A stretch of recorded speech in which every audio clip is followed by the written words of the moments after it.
अस्सलाम वालेकुम जी। अगर बात की जाए फाइनेंशियल एजुकेशन या पैसों के हवाले से, तो अगर आप अपने इर्द गिर्द के लोगों से पैसों के हवाले से बात करें कि पैसे कैसे कमाए जा सकते हैं या उन्हें कैसे इस्तेमाल किया जा सकता है, तो हो सकता है कि आपको इसके हवाले से बड़ी अजीब व गरीब बातें सुनने को मिलें। लेकिन उन बातों या उन जुमलों की मिसाल देने से पहले मैं ये चाहूँगा कि आप फाइनेंशियल एजुकेशन को भी एक सब्जेक्ट की तरह ही देखें। जैसे आप फिज़िक्स, केमिस्ट्री, मैथ्स या इस तरह किसी भी और सब्जेक्ट या मजमून को एक सब्जेक्ट की तरह देखते हैं कि उसके बारे में पढ़कर आप उस बारे में सीखते हैं और जहाँ पर मुमकिन हो आप उसे अपनी ज़िंदगी में अप्लाई कर कर अपनी ज़िंदगी आसान कर सकते हैं। ऐसे ही अगर आप फाइनेंशियल एजुकेशन को भी एक सब्जेक्ट के तौर पर, तो शायद आपको पैसों के बारे में इतना अजीब व गरीब सोचने की तकलीफ़ ना करनी पड़े।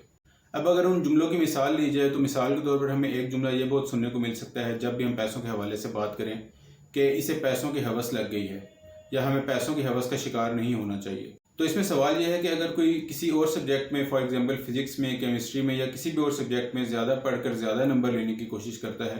तो तब तो उसे ये नहीं कहा जाता कि इसे फिजिक्स की या केमिस्ट्री की हवस लग गई है। इसी तरह अगर कोई सरकारी जॉब के लिए सुबह शाम एफर्ट कर रहा है, सुबह शाम सरकारी जॉब ढूंढने की कोशिश कर रहा है, तो उसे तो ये नहीं कहा जाता कि इसे सरकारी जॉब की हवस लग गई है। हालांकि सरकारी जॉब का एट द एंड मकसद भी पैसे ही हैं। इसी तरह अगर एक और मिसाल लीजिए, तो पैसों के बारे में बात करने को आमतौर पर दुनियादारी या आखिरत से दूरी के साथ जोड़ा जाता है। लेकिन इसमें सवाल यह है कि जब आप MBA कर रहे हैं, यानी कि मास्टर ऑफ बिजनेस एडमिनिस्ट्रेशन,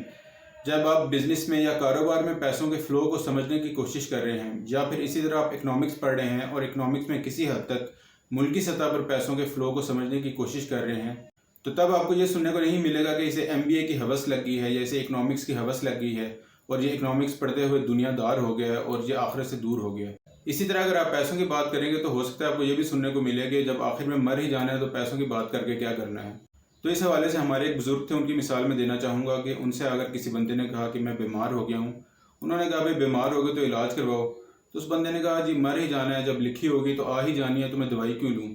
तो इसके जवाब में उन्होंने यही कहा कि जब तक लिखी होगी तब तो वो आ ही जाएगी, लेकिन दवाई का ये फ़ायदा होगा कि जितना अर्सा तुम जिंदा रहोगे, कम अज़ कम वो तो अच्छे तरीके से जिंदा रहोगे। तो इसी तरह अगर हम पैसों की बात करें और उसके जवाब में हमें ये सुनने को मिले कि हमने मर ही जाना है तो पैसों की बात करके क्या करना है, तो इसका भी जवाब शायद यही है कि जब लिखी होगी तब आ ही जाएगी, लेकिन जितना अर्सा जिंदा रहेंगे कम अज़ कम बेहतर तरीके से तो जिंदा रहेंगे। तो आखिर में एक मीम जो शायद आपकी नज़रों से गुजरी हो, उसके साथ मैं अपनी वीडियो को ख़त्म करना चाहूँगा, और जो शायद इस तरह की थी कि बस अल्लाह ताला इतना पैसा दे दे कि हम भी ये कह सकें मनी इज़ नॉट एवरीथिंग। शुक्रिया।